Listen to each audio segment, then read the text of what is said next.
నమస్తే, నా పేరు డాక్టర్ ప్రణీత్ పలుమురి. నేను కేర్ హాస్పిటల్ బంజారాహిల్స్లో కార్డియాలజిస్ట్గా పనిచేస్తున్నాను.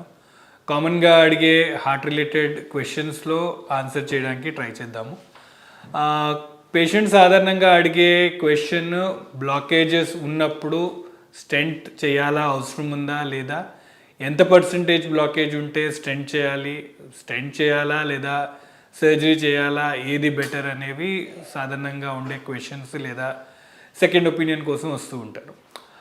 ఒక వ్యక్తికి బ్లాకేజెస్ అనేవి ఎప్పుడు స్టార్ట్ అవుతాయి, ఎలా స్టార్ట్ అవుతాయి, ఎప్పుడు వాటిని ఇంటర్వ్యూన్ చేయాలనేది పేషెంట్ సిమ్టమ్స్ బట్టి ఉంటాయి.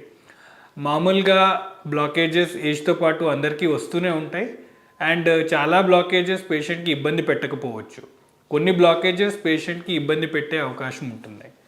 ఆ ఇబ్బంది అంటే సాధారణంగా చెస్ట్ పెయిన్ రావడం కానీ, ఆయాసము లేదా అలసట, అది కూడా ఏదైనా ఒత్తిడి పెట్టినప్పుడు, like normal day to day walking కానీ డే టు డే యాక్టివిటీస్లో ప్రాబబ్లీ ఇబ్బంది పెట్టకపోవచ్చు. బట్ కొంచెం అప్హిల్ ఏదైనా మెట్లు ఎక్కడం కానీ ఎత్తు లాంటి ప్రదేశాలు చేయడము లేదా అన్యూజువల్ ఫిజికల్ యాక్టివిటీ చేసినప్పుడు ఏదైనా ఇబ్బంది ఉంటే అవకాశం ఉండొచ్చు.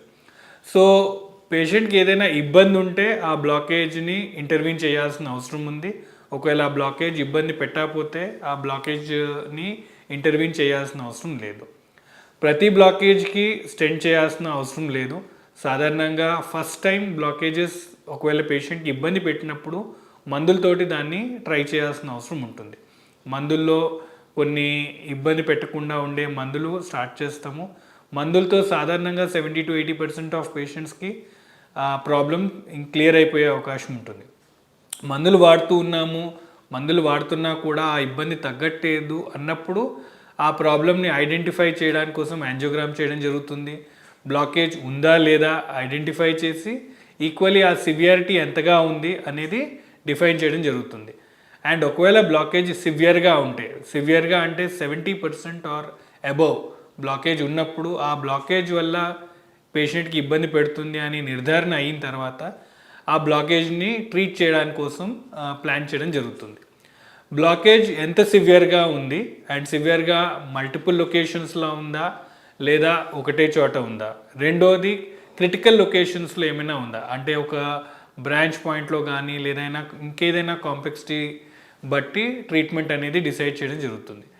మెజారిటీ ఆఫ్ ద పేషెంట్స్కి ట్రీట్మెంట్ సింప్లిఫై చేసే ఉద్దేశంలో స్టెంటింగ్ అనేది ఫస్ట్ ట్రీట్మెంట్ ఆప్షన్గా చెప్తూ ఉంటాం. అండ్ యూజువల్లీ ఒక స్టెంట్ ద్వారా మెజారిటీ ఆఫ్ ద పేషెంట్కి ప్రాబ్లం క్లియర్ చేసే అవకాశం ఉంటుంది. మల్టిపుల్ బ్లాకేజెస్ ఒకవేళ ఉండి లేదా మరీ కాంప్లెక్స్ ప్రాబ్లంగా ఒకవేళ ఉంటే వాళ్ళకి మల్టిపుల్ స్టెంట్స్ చేసే అవకాశం ఉంటుంది. ఈక్వల్లీ బైపాస్ ఆపరేషన్ కూడా చెప్పే అవకాశం ఉంటుంది. So first of all blockages రాగానే ప్రతి పేషెంట్కి స్టెంటింగ్ ఆర్ సర్జరీ అవసరం లేదు. ముందు ఆ బ్లాకేజ్ నిజంగానే పేషెంట్కి ఇబ్బంది పెడుతుందా లేదా, అండ్ ఇబ్బంది పెడుతున్నప్పుడు ముందు మెడిసిన్స్ వాడాలి. మెడిసిన్స్ వాడుతున్నాము అయినా కానీ ప్రాబ్లం తగ్గట్లేదు, అప్పుడు యాంజియోగ్రామ్ చేసి బ్లాకేజ్ సివియారిటీని డిఫైన్ చేయడం. దెన్ ఆ డెఫినేషన్ బట్టి పేషెంట్కి స్టెంటింగ్ ఆర్ సర్జరీ డిఫైన్ చేసి ఆ ట్రీట్మెంట్ ఆప్షన్ అనేది మన పేషెంట్కి ఇచ్చే అవకాశం జరుగుతుంది. సో బ్లాకేజ్ ఒక్కోసారి 100% ఉన్నా అది ఇబ్బంది పెట్టినప్పుడు ఆ బ్లాకేజ్ని ట్రీట్ చేయాల్సిన అవసరం లేదు. ఆల్వేస్ పేషెంట్ సిమ్టమ్స్ బట్టి బ్లాకేజ్ని ట్రీట్ చేసే దాన్ని బట్టి ఉంటుంది. So patient symptoms important. పేషెంట్కి సిమ్టమ్స్ లేకపోతే ఆ బ్లాకేజెస్ని ఇంటర్వ్యూన్ చేయాల్సిన అవసరం లేదు, స్టెంటింగ్ కానీ బైపాస్ చేయాల్సిన అవసరం లేదు. సో ఒక వ్యక్తికి ప్రాబ్లం ఐడెంటిఫై అయింది, మందులు తోటి ప్రాబ్లం రెక్టిఫై అవ్వట్లేదు అండ్ ఆ బ్లాకేజ్ సివియర్గా ఉంది అండ్ స్టెంట్ చేయాలి అనే డెసిషన్ ఒకసారి వచ్చిన తర్వాత ఆ పేషెంట్కి స్టెంట్ అనే ప్రొసీజర్ చేయడం జరుగుతుంది. స్టెంట్ చేయడం అనే ప్రొసీజర్ మా లాంగ్వేజ్లో percutaneous coronary intervention or PCI అంటాము. ఈ ప్రొసీజర్ అనేది సింపుల్గా అవుతుంది, లోకల్ ఎనస్థీషియాలోనే జరుగుతుంది. చేతి రక్తనాళం లేదా కాళ్ళలో ఉన్న రక్తనాళం ద్వారా ఆ ప్రొసీజర్ చేయడం జరుగుతుంది.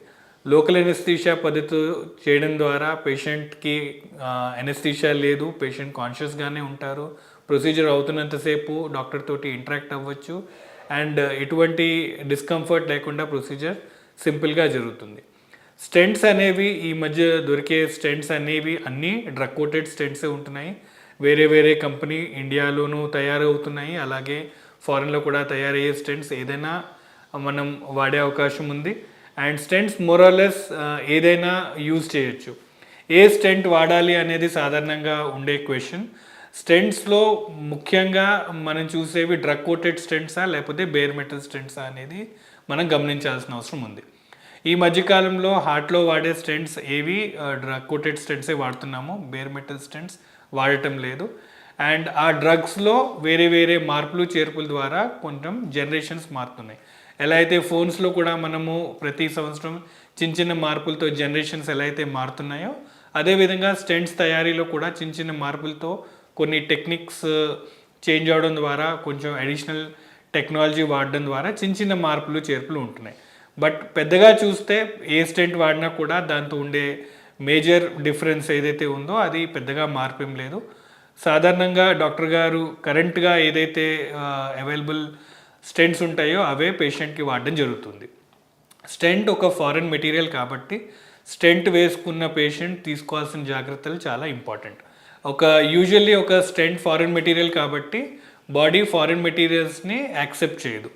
బాడీ ఎప్పుడైతే ఫారెన్ మెటీరియల్ బాడీలో ఇంట్రడ్యూస్ అయినప్పుడు దాన్ని రిజెక్ట్ చేయడానికి ట్రై చేస్తుంది. రిజెక్ట్ చేసే విధానం బ్లడ్ క్లాట్ అయ్యే ప్రమాదం ఉంటుంది. స్టెంట్ మీద బ్లడ్ క్లాట్ అయితే ఆ బ్లడ్ ఫ్లో అనేది ఆగిపోయి పేషెంట్కి హార్ట్ అటాక్ వచ్చే అవకాశం ఉంటుంది. సో స్టెంట్ క్లాట్ అవ్వకుండా ఉండడానికి కోసం పేషెంట్కి బ్లడ్ థిన్నర్స్ ఇవ్వడం జరుగుతుంది. స్టెంట్ పెట్టుకున్న ప్రతి పేషెంట్ 1 సంవత్సరం పాటు 2 బ్లడ్ థిన్నర్స్ వాడాల్సిన అవసరం ఇంపార్టెంట్.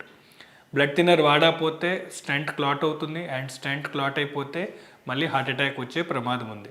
సో ఏదైతే వ్యక్తి స్టెంట్ వేసుకుంటారో బ్లడ్ థిన్నర్స్ వాడాల్సిన అవసరం ఖచ్చితంగా ఉంది. ఏదైనా కారణం ద్వారా బ్లడ్ థిన్నర్ ఒకవేళ వాడని పరిస్థితి ఉంటే ఆ వ్యక్తికి స్టెంట్ పెట్టించుకోకూడదు. సో ఎలాంటి ప్రాబ్లం ఏదైనా ఉంటే డాక్టర్కి ముందుగానే ఇన్ఫామ్ చేయాల్సిన అవసరం ఉంది. ఒక పేషెంట్కి ఏదైనా బ్లీడింగ్ ప్రాబ్లం ఉంది, లేదా బ్లడ్ థిన్నర్ తోటి ఏదైనా ఎలర్జీ రియాక్షన్ ఉంది, లేదా ఇంకేదైనా కారణం ద్వారా బ్లడ్ థిన్నర్స్ వాడని పరిస్థితి ఉన్న వాళ్ళల్లో స్టెంట్ పెట్టడం అనేది ప్రమాదం జరుగుతుంది. సో అలాంటి ప్రాబ్లం ఏమైనా ఉంటే ముందుగానే డాక్టర్కి చెప్పాల్సిన అవసరం ఉంది. తద్వారా వచ్చే ప్రాబ్లమ్ని మనం ముందుగానే ఐడెంటిఫై చేసి ప్రివెంట్ చేసే అవకాశం ఉంటుంది. స్టెంట్ వేసుకున్న వాళ్ళు బ్లడ్ థిన్నర్స్తో పాటు అలాగే అదనంగా కూడా టాబ్లెట్స్ వాడాల్సిన అవసరం ఉంది. ఒక వ్యక్తికి బ్లాకేజెస్ ఎందుకు వచ్చాయి, ఆ బ్లాకేజెస్కి తగినట్టు రిస్క్ ఫ్యాక్టర్స్ని కూడా మనం ట్రీట్ చేయాల్సిన అవసరం ఉంది. స్టెంట్ వేసుకున్న తర్వాత ఎన్ని రోజులు పనిచేస్తుంది అండ్ తర్వాత తీసుకోవాల్సిన జాగ్రత్తలు ఏంటి కూడా ఈక్వల్లీ ఇంపార్టెంట్. ఎలా అయితే బ్లాకేజెస్ వచ్చాయో దానికి మోస్ట్ ఇంపార్టెంట్ ప్రాబ్లం ఏజ్, అలాగే risk factors like BP, diabetes, cholesterol లాంటి ప్రాబ్లమ్స్. ఆ రిస్క్ ఫ్యాక్టర్స్ని ఒకవేళ మనం సరిగ్గా మేనేజ్ చేయకపోతే, ఆ రిస్క్ ఫ్యాక్టర్స్ని సరిగ్గా కంట్రోల్ పెట్టకపోతే మళ్ళీ కొత్త బ్లాకేజెస్ ఈక్వల్లీ వచ్చే అవకాశం ఉంటుంది. సో ఒకసారి స్టెంట్ చేసుకున్న తర్వాత ఆ పేషెంట్ రిలాక్స్ అవ్వడానికి లేదు. ఆ రెస్పాన్సిబిలిటీ అనేది అక్కడి నుంచి స్టార్ట్ అవుతుంది, అండ్ ఆ రెస్పాన్సిబిలిటీ జీవితాంతం కంటిన్యూ అవ్వాల్సిన అవసరం ఉంది. ఆ స్టెంట్కు మెయింటైన్ చేయడానికి కోసం బ్లడ్ థిన్నర్స్ ఎలా అయితే వాడడం ఈక్వల్లీ ఇంపార్టెంటో, అదేవిధంగా రిస్క్ ఫ్యాక్టర్స్ ఏవైతే ఉన్నాయో వాటిని కంట్రోల్ చేయాల్సిన అవసరం ఉంది. బీపీ, కొలెస్ట్రాల్, డయాబెటీస్ వీటిని కంట్రోల్ చేయడం ద్వారా కొత్త బ్లాకేజెస్ని మనం ప్రివెంట్ చేసే అవకాశం ఉంది. అలాగే ఈక్వల్లీ వేసిన స్టెంట్ని ఎక్కువ కాలం మనం పనిచేసే అవకాశం కూడా జరుగుతుంది. ఆన్ అన్ యావరేజ్ ఒక స్టెంట్ 5 to 8 years వరకు పనిచేస్తుంది అని చెప్తూ ఉంటాము. బట్ రిస్క్ ఫ్యాక్టర్స్ని మనం కరెక్ట్గా మెయింటైన్ చేస్తూ లైఫ్ స్టైల్ మేనేజ్మెంట్ మనం కరెక్ట్గా చేస్తే స్టెంట్స్ అనేవి 10 years పై మాట కూడా పనిచేసే అవకాశం ఉంది. సో ఒక వ్యక్తికి ఉన్న రిస్క్ ఫ్యాక్టర్స్ని బట్టి, వాళ్ళు తీసుకునే ఆహార నియమాలు, అలాగే వాళ్ళు తీసుకునే పద్ధతులు బట్టి స్టెంట్ లైఫ్ స్పాన్ అనేది మనం ఈక్వల్లీ ప్రొలాంగ్ చేసే అవకాశం ఉంది. అండ్ స్టెంట్స్ అందరికీ ఒక్కోసారి అవసరం రాకపోవచ్చు.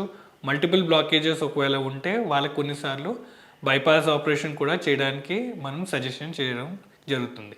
బైపాస్ అనేది సర్జరీ పద్ధతిలో జరుగుతుంది. సో బైపాస్ అన్నప్పుడు ఏదైతే బ్లాకేజ్ ఉందో ఆ బ్లాకేజ్ని మనం అడ్రస్ చేయకుండా బ్లడ్ ఫ్లో అవడానికి ఒక సెపరేట్ రూట్ మనం ఇస్తున్నాం. ఎలా అయితే మనం ట్రాఫిక్లో చూసినప్పుడు ఒకవేళ ట్రాఫిక్ జామ్ అయినప్పుడు మనం ఫ్లైఓవర్ ఎలా అయితే వేసి ఆ ప్రాబ్లమ్ని మనం రెక్టిఫై చేస్తున్నామో, అలాగే బైపాస్లో బ్లాకేజ్ని మనం టచ్ చేయకుండా వేరే రక్తనాళం మనం అటాచ్ చేసి బ్లడ్ ఫ్లో అవడానికి ఒక separate route or separate track మనం క్రియేట్ చేయడం జరుగుతుంది. ఇది సర్జరీ పద్ధతులతో జరుగుతుంది. బైపాస్ చేసినా స్టెంటింగ్ పద్ధతి చేసినా చేయాల్సిన నియమాలు అనేవి రెండిటికి ఇంపార్టెంటే. సో మందులు వాడాలి, రిస్క్ ఫ్యాక్టర్స్ని మనం మేనేజ్ చేయాలి, అలాగే డాక్టర్తో ఫ్రీక్వెంట్గా సంప్రదించి ఈ అడ్జస్ట్మెంట్స్ అనేవి తరచూ చేయాల్సిన అవసరం ఉంటుంది.